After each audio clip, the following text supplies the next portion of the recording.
So today we are looking at one of my most wanted sets when I was a kid, the 1998 Desert Sub-theme of the Adventurers Lego theme, called the Temple of Anubis. It was also called Pharaoh's Forbidden Ruins. I'm not really sure why it's called that. Maybe it's a regional name, but the official Lego website has the instructions listed as the Temple of Anubis, so I guess that's going to be what we call it. Maybe it was known as Temple of Anubis in North America and Pharaoh's Forbidden Ruins in Europe.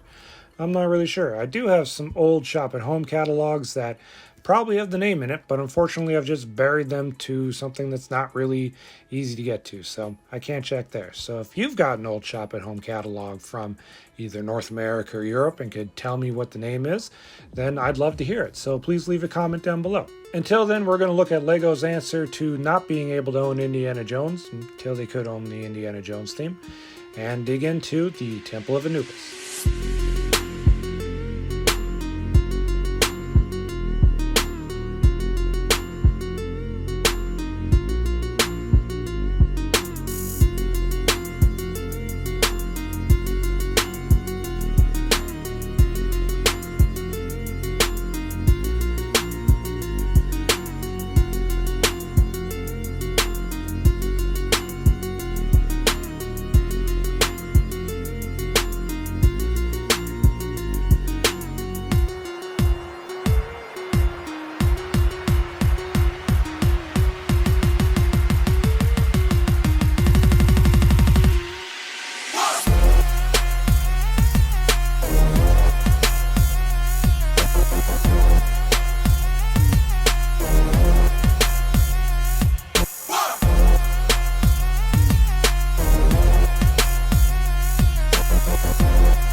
Lexal on the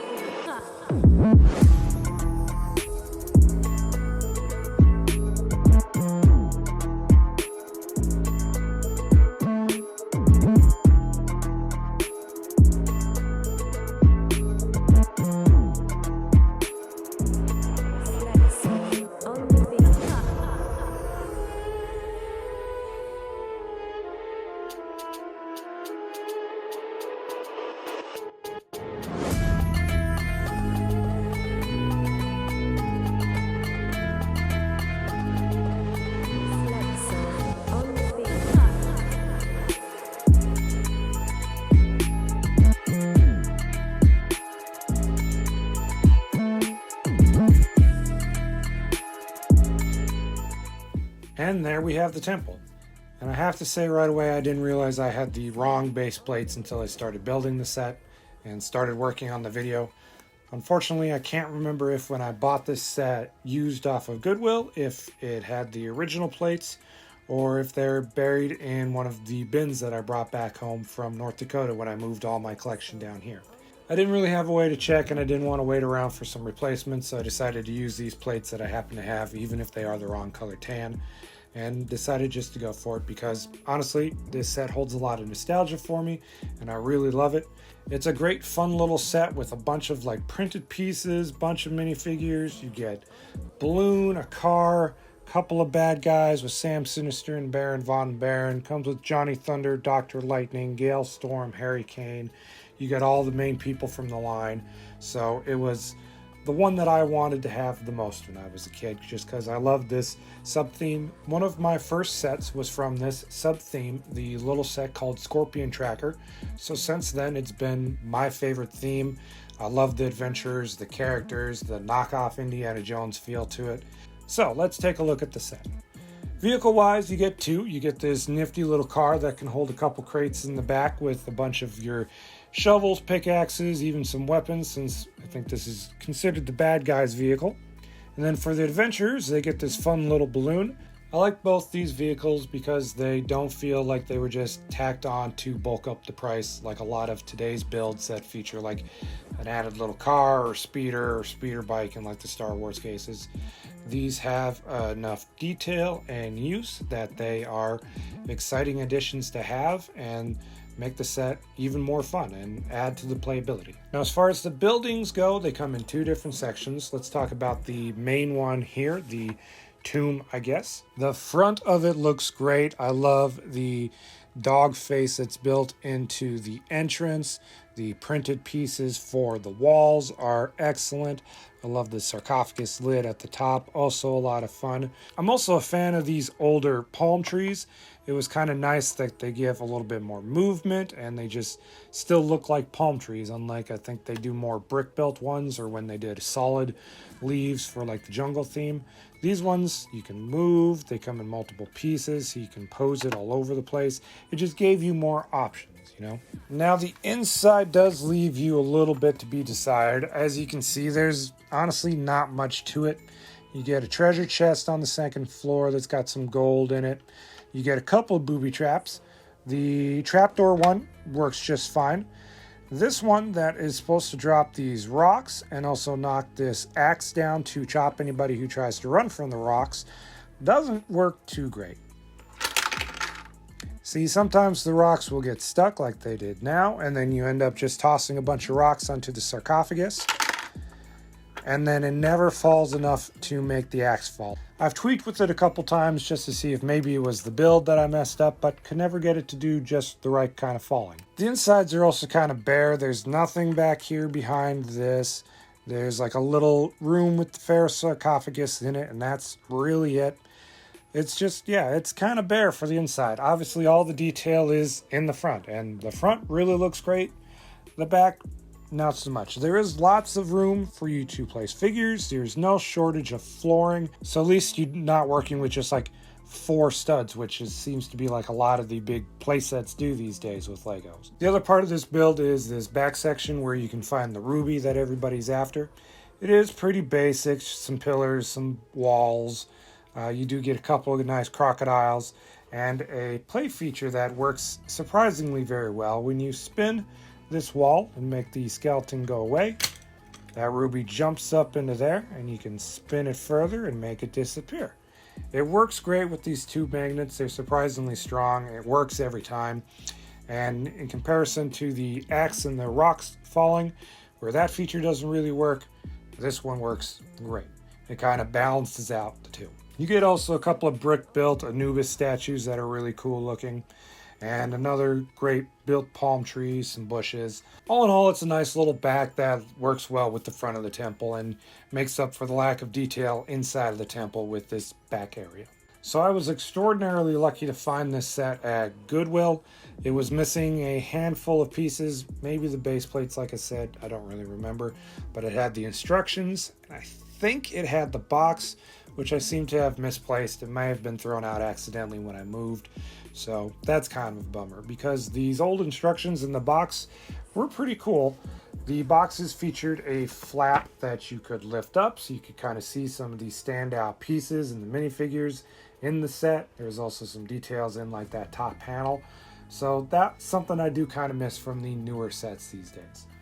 The instructions also have these fun, just crazy alternate builds in the back. They don't make a whole lot of sense. They're pretty wacky, and it was just kind of fun to see what they were inspired by to build with the pieces that they have. So even if I was looking at this set from a purely nostalgic point of view, I would say this set is still worth tracking down if you love this old theme, because it's got a lot of play value, a lot of display value. Front looks great. It's got some good features in the back, even though they don't always work right, but it's still fun. I think kids would enjoy this set a lot. You get vehicles to swoosh around, bad guys, good guys, treasure to go after. It's got everything you'd want in a Lego set, both for young and old. Alright, next time, in keeping with the spooky season theme, I'm going to be opening up these Funko Five Nights at Freddy's figures. I got this entire first wave. This set has been around for a while, and GameStop just recently had a pretty good sale on them, so I thought I'd snag them and get the whole wave, and we're going to open those next time on my action figure unboxing. So until then, stay safe, happy hunting.